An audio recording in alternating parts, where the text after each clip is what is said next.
So, ayun na nga, may tanggap tayong kakaibang unit. First time ko lang makakita ng ganito. Siyempre, sasama natin sa vlog natin yan.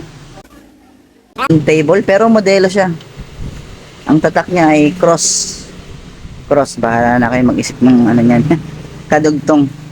Hindi ko pinapakita yung mga logo kasi baka restrict tayo ni Lola Mets. Sira daw nito, 110 to eh. Nasaksak daw ng 220. Round table na may tape deck. Ang specs niya 120 yung volts niya. So nasaksak ng 220. Kaya walang power.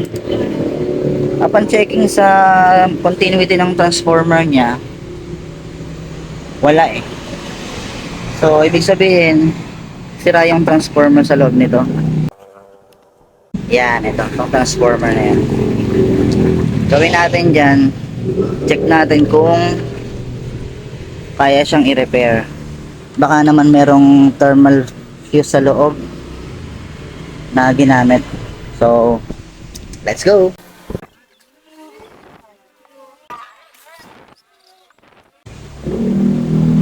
Check natin kung sira yung kanyang thermal fuse.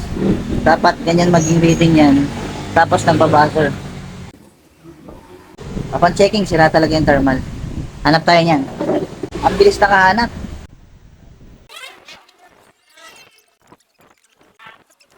Sinort ko muna para ma-check muna natin to kung pag pinalitan ba ng thermal ay gagana. Mamaya palitan natin, hindi rin naman pala gagana.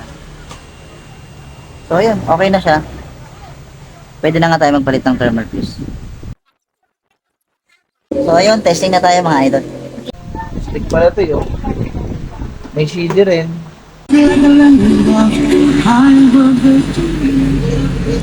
Baka ma-restrict tayo, kailangan putol-putol lang.